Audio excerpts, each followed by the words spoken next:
دیکھیے اسلام میں جو 4 عبادات فرض کی گئی ہیں، جو 4 ارکان ہیں، ایک رکن تو ہے جس کا تعلق ہے عقیدے سے، کلمہ شہادت، اور 4 ارکان وہ ہیں جن کا تعلق عبادات سے، نماز، روزہ، حج اور زکوٰۃ۔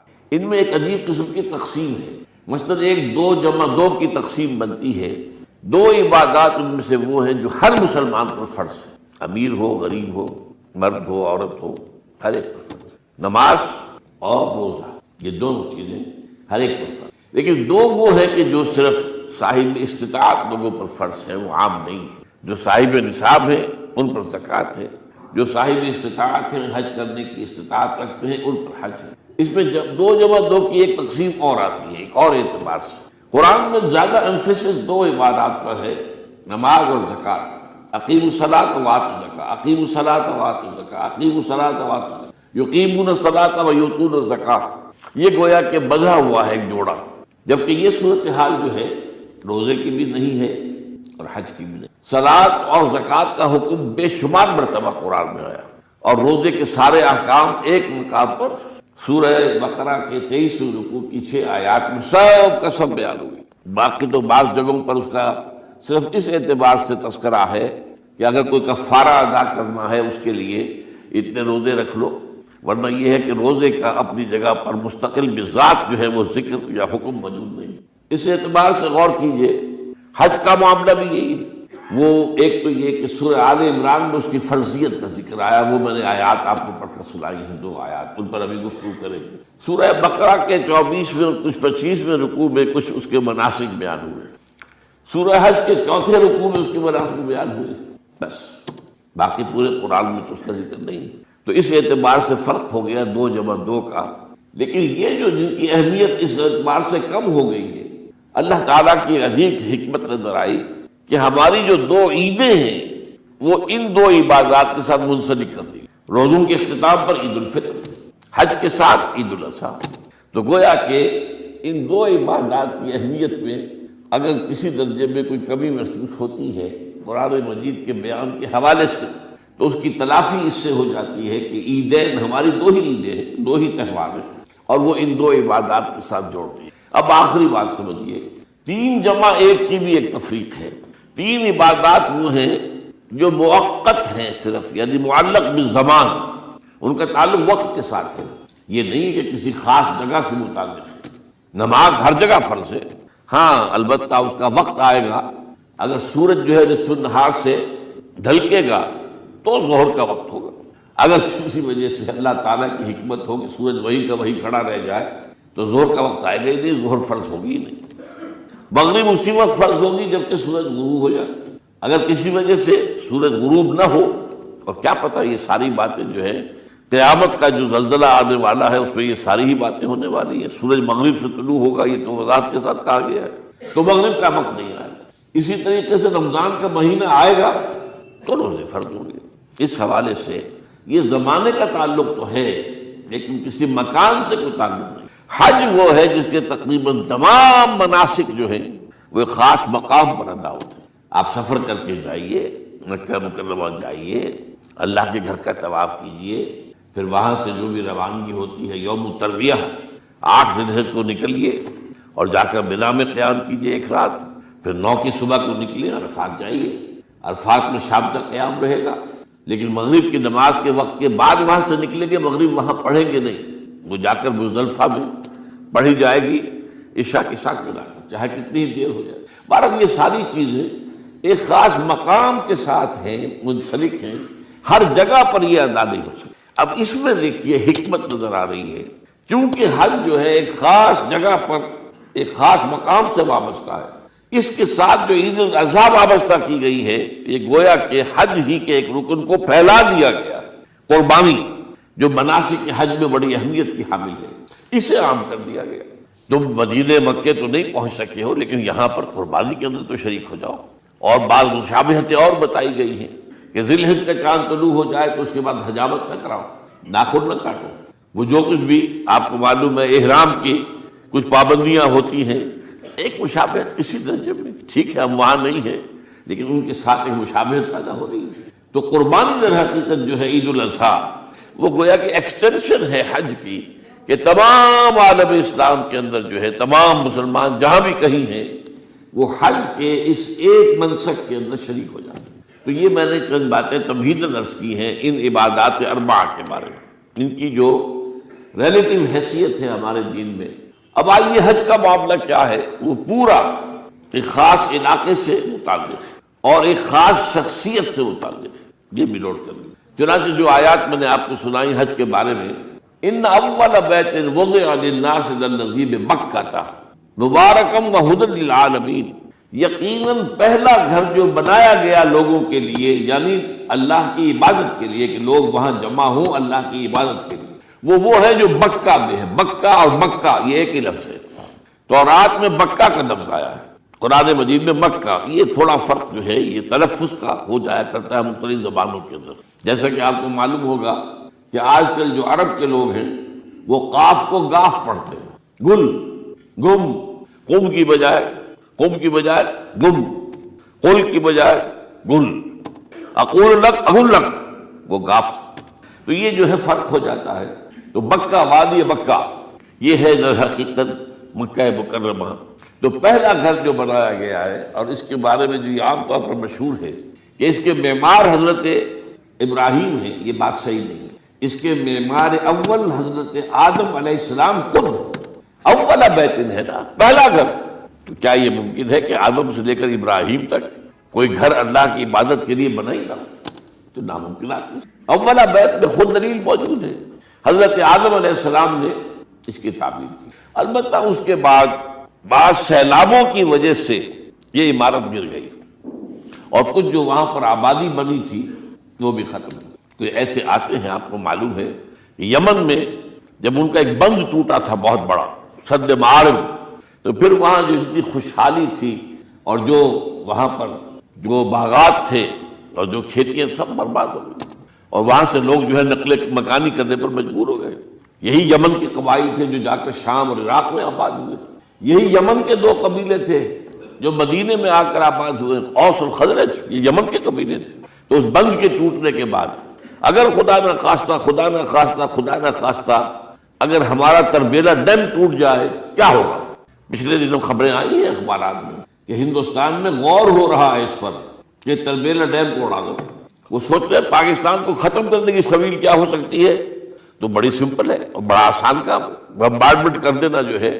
ٹھیک ہے ان کا جہاز آئیں، کچھ کو ہم گرا بھی لیں گے، لیکن کچھ تو آ کر جو ہے وہاں پر وہ اپنے بم جو ہے وہ ہدف کے اوپر گرا جائیں گے، کیا ہوگا؟ یوں سمجھیے کہ جو سونامی کا آیا تھا سیلاب، وہ سونامی کا سیلاب آئے گا بھارت پاکستان کے اوپر، اور ہر چیز تباہ و برباد ہے۔ کم سے کم یوں سمجھیے کہ تقریباً 100 میل کی چوڑائی میں، اور یہ سب جو ہے ریگستان بن جائے گا، ہر چیز ختم ہو جائے گی، خدا نہ خواستہ۔ تو بہرحال سد معارف کے بعد یہ صورتحال واقع ہوئی تھی۔ تو اس کے بعد سے یہ جو ہے یہ اللہ کا گھر یہ جو ہے گرا ہوا تھا۔ اس کی کوئی اب صرف یہ کہ قواعد رہ گئے تھے، قواعد کہتے ہیں جو بنیادیں ہوتی ہیں، وہ پھر اللہ تعالیٰ نے حضرت ابراہیم کو بتائی کہ یہ ہیں وہ بنیادیں جن پر کہ وہ گھر ہوتا تھا۔ وَإِذْ يَرْفَعُ إِبْرَاهِيمُ الْقَوَاعِدَ مِنَ الْبَيْتِ وَإِسْمَاعِيلُ، ان بنیادوں پر حضرت ابراہیم اور اسماعیل نے مل کر دو معماران حرم نے یہ عمارت جو ہے دوبارہ تعمیر کی ہے۔ تو گویا کہ حضرت ابراہیم علیہ السلام معمار دوم ہے، معمار اول اس کا جو ہے وہ خود حضرت آدم علیہ السلام۔ فیہ آیات بینات مقام ابراہیم، مقام ابراہیم ہے، جو بھی وہاں گئے ہیں انہوں نے دیکھا ہے کہ ایک پتھر تھا جس پر کھڑے ہو کر حضرت ابراہیم علیہ السلام تعمیر کر رہے تھے۔ اب آج تو آپ کو معلوم اسکیفولڈنگ لگ جاتی ہے، بانس لگ گئے، یا آج کل تو جو ہے پائپ جو ہے لوہے کے اس سے لگا کر، تو جیسے جیسے عمارت اٹھتی جا رہی ہے اسی طریقے سے اس کے ساتھ جو ہے وہ چل رہے ہیں اور ان کے اوپر کھڑے ہو کر تعمیر ہو رہی ہے۔ تو اس وقت کچھ نہیں تھا، تو ایک پتھر ایسا تھا کہ جو خود بخود اٹھتا تھا اللہ تعالیٰ کے اٹھانے سے، یا یوں کہیے کہ ملائکہ کے اٹھانے سے، اور اسی پر حضرت ابراہیم کھڑے ہو کر وہ پتھروں کے اوپر پتھر رکھتے جا رہے تھے، اور اس کی وجہ سے اس پتھر کے اوپر کتنی دیر کھڑے رہنا ہوا ہوگا حضرت ابراہیم علیہ السلام کا کہ اس پر ان کے پاؤں کے نشان بن گئے۔ وہ ہے مقام ابراہیم، جو آپ نے دیکھا ہوگا کہ وہاں ایک بہت خوبصورت قسم کا ایک پنجرا سا بنا ہوا ہے اور اس کے اندر وہ مقام ابراہیم ہے۔ اور جب بھی طواف کرتے ہیں تو طواف کے بعد 2 رکعتیں جو ہے وہ پڑھی جاتی ہیں ابراہیم، مقام ابراہیم کے پیچھے، جتنا بھی قریب تر ہو کر پڑھا جا سکے، لیکن بہرحال رخ ادھر ہے۔ تو فی آیات بینات مقام ابراہیم ومن دخلہ کان آمنا۔ تو ایک تو یہ کہ وہ نشانیاں ہیں، وہ اللہ تعالیٰ جن لوگوں کی کہ دل کی آنکھ کھلی ہو، روحانی آنکھیں کھلی ہو، ان کو دکھاتا ہے، اور ایک وہ ہے کہ جو ہماری ان سامنے کی ظاہری آنکھوں کو بھی نظر آتی ہے۔ یہ نوٹ کر لیجئے کہ یہ مقام امن کا گہوارہ رہا ہے۔ عرب میں لوٹ مار، قتل، غارت، قتل کے بدلے میں قتل، پھر قتل کے جواب میں قتل چلتا تھا، لیکن اس وقت بدترین دور میں بھی عربوں کا معاملہ یہ تھا کہ کوئی شخص فرض کیجئے کہ وہ کئی مہینے سے اپنے باپ کے قاتل کو ڈھونڈ رہا ہے تاکہ قصاص لے سکے، بدلہ لے سکے، اسے قتل کر سکے، اسے کہیں نظر نہیں آ رہا، اچانک حرم میں نظر آ جاتا ہے، وہاں وہ نقصان نہیں پہنچائے گا اسے۔ یہ امن کا گھر ہے، اللہ تعالیٰ نے اسے امن کی جگہ بنایا ہے، بلد الامین کہا گیا ہے اس کو، امن والا شہر۔ تو یہ جو ہے یہ تو آج تک بھی اس کی جو برکت ہے وہ نظر آتی ہے۔ ومن دخلہ کان آمنا وَلِلَّهِ عَلَى النَّاسِ حِجُّ الْبَيْتِ مَنِ اسْتَطَاعَ إِلَيْهِ سَبِيلًا، اور اللہ کا حق ہے اپنے بندوں پر کہ وہ حج کریں اس کے اس گھر کا جو کوئی بھی استطاعت رکھتا ہو سفر کی۔ اگر زیادہ راہ ہے، خرچہ ہے، جانے آنے کے اخراجات مہیا ہیں، اور یہ کہ آپ پیچھے جن کو چھوڑ کر جا رہے ہیں ان کے لیے بھی اتنے وقت کا جو ہے وہ انتظام ہے، کھانے پینے کا، گزارے کا، نان نفقے کا، تو آپ پر حج فرض ہو گئے۔ اب اگر اس فرضیت کے بعد کوئی شخص تاخیر کرتا ہے تو وہ بڑے گناہ کے اندر مبتلا ہے۔ جیسے ہی فرضیت ہو جائے، پہلا کام جو ہے، پہلا قرض جو ہے، یوں سمجھیے یہ اللہ کا قرض ہے بندوں پر۔ یہ لام جو آتا ہے، لام اور اعلیٰ، لام کسی کے حق کے لیے، اعلیٰ کسی کے اوپر حق ہونا۔ وَلِلَّهِ عَلَى النَّاسِ حِجُّ الْبَيْتِ مَنِ اسْتَطَاعَ إِلَيْهِ سَبِيلًا، یہ تو اللہ کا حق ہے لوگوں پر، لوگوں کے ذمے، یہ قرض ہے اللہ کا کہ اس کے گھر کا حج کریں، جائیں، طواف کریں، اور جو بھی اس کے مناسک ہیں ادا کریں، اور وہیں پر قربانی کا بھی ہے۔ لِيَشْهَدُوا مَنَافِعَ لَهُمْ وَيَذْكُرُوا اسْمَ اللَّهِ فِي أَيَّامٍ مَّعْلُومَاتٍ عَلَىٰ مَا رَزَقَهُم مِّن بَهِيمَةِ الْأَنْعَامِ فَكُلُوا مِنْهَا وَأَطْعِمُوا الْبَائِسَ الْفَقِيرَ۔ اسی کے اندر جو ہے مناسک کے اندر قربانی بھی ہے۔ افریقہ میں آپ کو معلوم ہے، شمالی افریقہ میں زیادہ تر لوگ جو ہیں جیسے کہ ہندوستان پاکستان میں ویسے ہیں، لیکن آپ جنوب میں چلتے جائیے تو رنگ گہرا ہوتا چلا جائے گا، انتہائی سیاہ رنگ وہ بھی ہے، سب آ رہے ہیں، شکلیں جدا ہیں، زبانیں جدا ہیں، لیکن سب کے سب جو ہے ایک ہی نغمہ ان کی زبان پر ہے ایک ہی نغمہ، کہیں واضح کہیں مبہم، وہ ایک ہی مذہب، لبیک اللہم لبیک لبیک لا شریک لک لبیک ان الحمد والنعمت لک والملک لا شریک لک۔ اب یہ ترانہ ہے، توحید کا ترانہ ہے، اور گونج رہی ہے اس وقت، آپ اندازہ نہیں کر سکتے کہ وہ پوری سرزمین گونج رہی ہوگی اس ترانے کے ساتھ، کیونکہ تھوڑی دیر کے بعد نئے قافلے داخل ہو رہے ہیں۔ ابھی ایک قافلہ جو ہے اس نے سعی مکمل کی ہے، اس کا شامل ہو گیا، بلکہ اس کے دوران ہی ابھی اس کا ختم نہیں ہوا، یہ تیسرا قافلہ چلا رہا ہے۔ وہ تو یہاں تو ظاہر بات ہے کہ میں نے چونکہ ایک نقشہ اپنی نگاہوں سے دیکھا ہے مدینہ منورہ سے اور مکہ مکرمہ جاتے ہوئے رات کے وقت، کہ کہیں جو ہے وہ روشنیوں کی وہ قطار ٹوٹتی ہی نہیں تھی، مسلسل معلوم ہوتا ہے کہ سڑک کے اوپر گاڑی ہے، مسلسل، کہیں اس کے اندر وقفہ ہی نہیں۔ اتنے بڑے پیمانے پر لوگ جمع ہو رہے ہیں، زبانیں جدا ہیں، ایک دوسرے کی زبان نہیں سمجھتے، لیکن ایک زبان اور بھی ہوتی ہے جو بغیر بولے سمجھ میں آتی ہے، اس سے معلوم ہوتا ہے سب کے لیے محبت ہے، ہمارے بھائی ہیں، تمام مسلمان ہیں۔ بعض کے اندر یہ محبت کا جذبہ زیادہ ہے۔ ترکوں میں انڈو پاکستان کے لوگوں کے لیے بہت محبت ہے۔ اب وہ بات جو نہیں کر سکتے، سمجھا نہیں سکتے، لیکن ان کی آنکھوں سے، ان کے انداز سے وہ محبت ٹپکی پڑتی۔ تو عالمگیریت جو ہے اسلام کی، ہمگیریت، عالمگیریت، آفاقیت، اس کا جو مظہر نظر آتا وہاں تھا۔ پھر یہ کہ ہمارے ہاں کی جتنے بھی فرقہ بندیاں ہیں وہ وہاں ختم ہو جاتی ہیں۔ وہاں اہل حدیث ہے، حنفی ہیں، مالکی ہیں، شافعی ہیں، حنبلی ہیں۔ یہ کام بھی کیا ہے آ کر انہوں نے آل سعود نہیں، ورنہ اس سے پہلے جو ہے وہ 4 مصلے علیحدہ تھے، وہاں پر 4 جماعتیں علیحدہ ہوتی تھی۔ یہ حنفی مصلح ہے، یہاں پہ حنفی امام ہے وہ پڑھائے گا، یہ شافعی مصلح ہے، شافعی امام ہے وہ نماز پڑھائے گا۔ تو یہ جو ایک تفریق تھی وہاں بھی موجود تھی، انہوں نے ختم کیا۔ ایک امام کے پیچھے جماعت ہوگی، اسی میں حنفی بھی ہیں، مالکی بھی ہیں، شافعی بھی۔ کچھ ہیں لوگ جو زیادہ، جن کے اندر کچھ زہر زیادہ گھل گیا ہے فرقے واریت کا، وہ پھر نہیں نماز پڑھتے وہاں پر، محروم رہتے ہیں اس کی فضیلتوں کو چھوڑ کر جا کر کہیں اپنے جو ہے گھروں پر جہاں ٹھہرے ہوئے وہاں جا کے نماز پڑھ لیتے ہیں کہ یہ جو ہے وہابی ان کے پیچھے ہماری نماز نہیں ہوتی. لیکن نہیں، عام طور پر ایسا نہیں ہے. عام طور پر سب لوگ جمع ہیں، نماز پڑھ. اور ایک سب سے بڑا مشاہدہ جو ہوتا ہے، جو مجھے سب سے پہلے ہوا تھا پہلے حج میں، یہ 1962 کی بات ہے، تو میں نے محسوس کیا یہ نماز کے اندر اختلافات جو ہے اسلام مسلمانوں میں صرف اتنے ہیں کہ جس سے جماعت نہیں ٹوٹتی. اختلافات ہے، رفع یدین ہے یا نہیں ہے، آمین بالجہر ہے یا نہیں ہے، اختلافات تو ہیں، لیکن جماعت نہیں ٹوٹتی. وہ جو ڈرل ہے، ڈرل جیسے کہ ڈرل ہوتی ہے، آرمی پریڈ ہو رہی ہے، وہ ڈرل ختم نہیں ہوتی. ایسا نہیں ہے. میں نے جب سوچا اگر کسی مسلک کے نزدیک رکوع بھی 2 ہوتے جیسے سجدے 2 ہیں، تو وہ لوگ تو ایک رکوع کے بعد دوسرا رکوع کرتے اور باقی لوگ سجدے میں چلے گئے ہوتے، جماعت ٹوٹ جاتی. شمشیر قاطع ہے، شمشیر برہان ہے. اللہ لا الہ الا ہو الحی القیوم، یہ وہی ہے. قل هو اللہ احد اللہ الصمد الحی. اللہ زندہ ہے لیکن اس کی زندگی کو اپنی زندگی پر قیاس نہ کرتا. تمہیں خوراک کی احتیاج ہے، اسے کوئی ضرورت نہیں. ما ارید منہم من رزق وما ارید ان یطعمون. مجھے کوئی احتیاج نہیں کہ مجھے کوئی رزق پہنچائیں، رزق دیں، مجھے کھلائیں، مجھے کوئی ضرورت نہیں. پھر تمہاری حیات نیند، اونگ، تھکان ان تمام کمزوریوں کے ساتھ ہے. وہ الحی ہے، اپنی ذات میں خود زندہ ہے. حیات اس کی ذاتی ہے، کسی اور نے عطا نہیں کی ہے. ہماری تو مستعار ہے. عمر دراز مانگ کے لائے تھے، 4 دن 2 آرزو میں کٹ گئے، 2 انتظار میں. اور القیوم بقیہ پوری کائنات کے لیے وہی ہے، اس کو تھامے ہوئے. لا تاخذہ سنۃ ولا نوم. الحی حیات کامل کہ اس کو نہ نیند آتی ہے نہ اونگ آتی ہے. لہو ما فی السماوات و ما فی الارض. آسمان اور زمین میں جو کچھ ہے اسی کی ملکیت ہے. تم کسٹوڈینز ہو، تم امین ہو. این امانت چند روزہ نزدماس، در حقیقت مالک شے ہر شے خداست. یہاں تک کہ یہ میرا جسم بھی میرے پاس امانت ہے. میں کون ہوں؟ میری خودی، میری انا، میری روح جو پوزیس کرتی ہے اس بدن کو. لیکن یہ پوزیشن ملکیت کا نہیں ہے، امانت کا ہے. یہ امانت، یہ ہاتھ بھی امانت ہے، میری زبان بھی امانت ہے، میری آنکھیں بھی امانت ہے. من ذا الذی یشفع عنده الا باذنہ. یہ یہاں پر انداز بڑا پرجلال.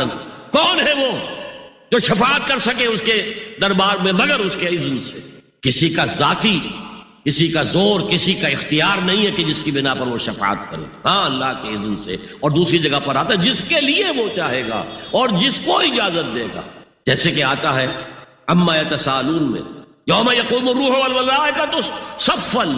اور ان میں سے کوئی بھی بات نہیں کر سکے گا، کلام نہیں کر سکے گا. لا یتکلمون الا من اذن له الرحمن، سوائے اس کے جسے رحمان اجازت دے. وقال صوابا، اور صحیح بات کرے گا، کوئی غلط بات نہیں کرے گا. یعلم ما بین ایدیہم وما خلفہم ولا یحیطون بشیء من علمہ الا بما شاء. وہ تو جانتا ہے جو کچھ بھی ان کے سامنے ہے اور ان کے پیچھے ہے، اور یہ کوئی احاطہ نہیں کر سکتا مخلوقات میں سے، اس کے علم میں سے کسی کا بھی، سوائے اس کے جو وہ خود چاہے. یہاں بڑے ہی لطیف انداز میں شفاعت باطلہ کے تصور کی نفی ہو گئی. دیکھیے آپ کہیں جا کر کسی مجسٹریٹ سے سفارش کرتے ہیں تو کیا کہتے ہیں؟ اجی یہ فائل کے اوپر جو کچھ ہے آپ اس پر نہ جائیے، یہ گواہیاں وغیرہ جھوٹی ہو گئی ہیں. میں آپ کو بتاتا ہوں اصل بات کیا ہے. اللہ کے سامنے کوئی یہ کہہ سکے گا اے اللہ تیرے علم میں نہیں ہے، میرے علم میں ہے. یعلم ما بین ایدیہم وما خلفہم، وہ تو جانتا ہے جو کچھ ان کے سامنے اور جو کچھ ان کے پیچھے ہے. ولا یحیطون بشیء من علمہ الا بما شاء. اور ان میں سے کوئی بھی، جیسے کہ میں ابھی بتا چکا ہوں، بریلوی مکتب فکر بھی کہہ رہا ہے کہ اللہ کا دیا ہوا علم ہے، محمد رسول اللہ کا جتنا ہے، لا محدود نہیں ہے، محدود ہے، قدیم نہیں ہے، حادث ہے. تو جتنا اللہ چاہتا ہے، جس کے لیے جتنا چاہتا ہے، لیکن اس کے علم میں سے احاطہ نہیں کر سکتا کوئی مگر جو وہ چاہے. وسع کرسیہ السماوات والارض. اس کا اقتدار چھایا ہوا ہے، مستولی ہے، آسمانوں پر بھی اور زمین پر بھی. ولا یؤودہ حفظہما، اور اسے عاجز نہیں کر سکتی ان دونوں کی حفاظت. قیوم وہی ہے، صمد وہی ہے، لیکن اسے کوئی تکان تاری نہیں ہوتی، عاجز نہیں ہوتی. یہ اصل میں نفی ہے جو تورات حافظے سے مرتب کی گئی تھی. 587 میں نبوکڈنضر کا جو حملہ ہوا تھا اس میں اصل تورات گم ہو گئی. اس وقت سے آج تک وہ اصل تورات ان کے پاس نہیں. پیریڈ آف کیپٹیوٹی سے واپس آئے ہیں بیت المقدس میں، سائرس کے لطف و کرم کی وجہ سے، ذوالقرنین کے لطف و کرم کی وجہ سے، پھر یادداشتوں سے لوگوں نے وہ تورات مرتب کی ہے. تو اس میں انسانی فکر شامل ہو گیا ہے.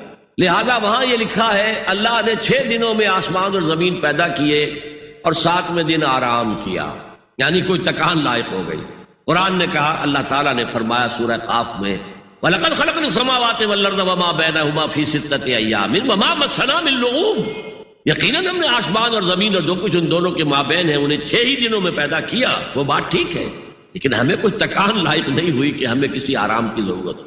لا يؤوده حفظهما وهو العلی العظیم. العلی وہی ہے سب سے بلند و بالا. لتکون کلمۃ اللہ ہی العلیٰ، تاکہ اللہ کا کلمہ سب سے سر بلند ہو جائے، اور وہی عظیم ہے، عظمت والا.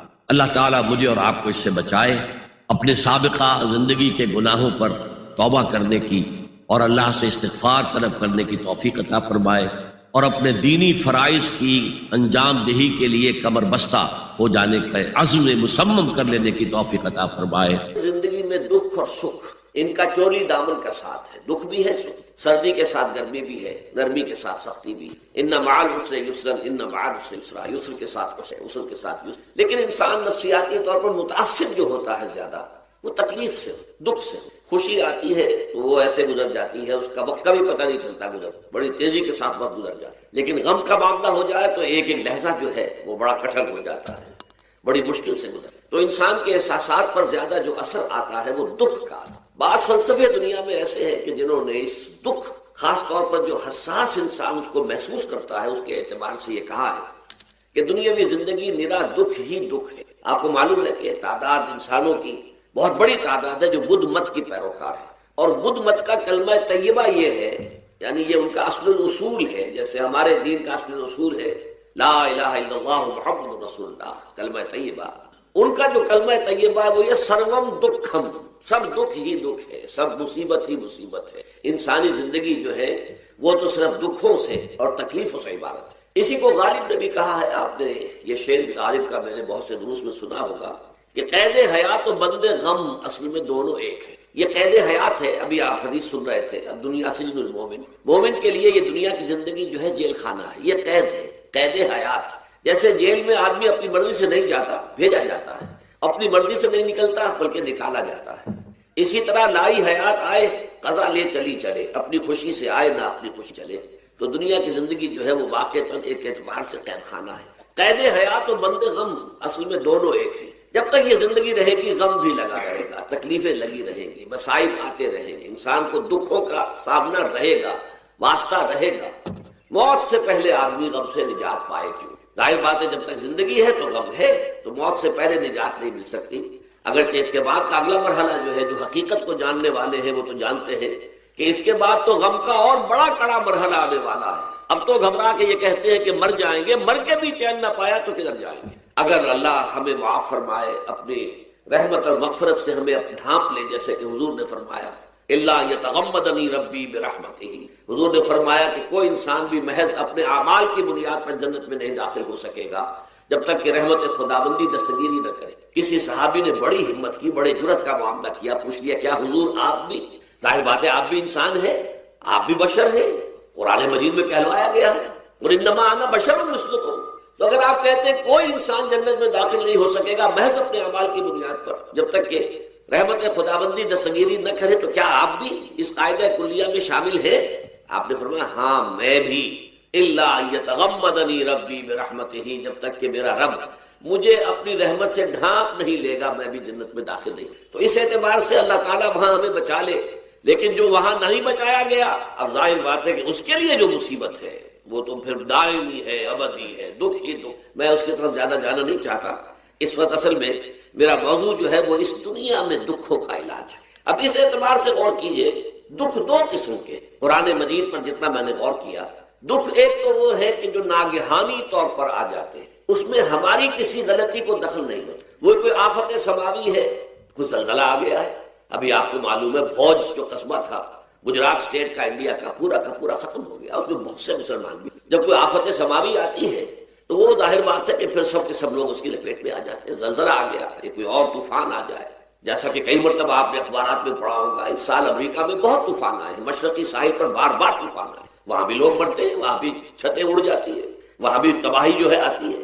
تو اس حوالے سے ایک تو ہے وہ ناگہانی آفات، آفت ارضی ہو یا آفت سماوی ہو، زلزلہ ہے یا آفت ارضی ہے، طوفان آ گیا، کوئی سائیکلون آ گیا، یا آفت سماوی ہے، یا کوئی آسمان سے بڑا سا پتھر آ جائے. آپ کبھی کبھی اخبارات میں پڑھتے ہوں گے کہ ایک بڑی چٹان پاس سے گزر گئی، بہت بڑی خلائی چٹان جو ہے زمین کے قریب سے ہو کر گزر گئی، زمین بچ گئی، ورنہ اگر وہ زمین سے ٹکرا جاتی تو نہ معلوم کتنا بڑا یہاں پر تباہی کا معاملہ ہوتا. بڑے بڑے جو ہے شہاب گرتے رہے زمین کے اوپر، بڑی بڑی تباہیاں آتی رہی باسی. تو ایک تو یہ ہے، اور ان میں بھی تقسیم کیجئے یہ ناگہانی تکلیف، ناگہانی مصیبت، یا کوئی آفت سماوی یا آفت ارضی، اس کی بھی پھر دو قسمیں ہو گئی.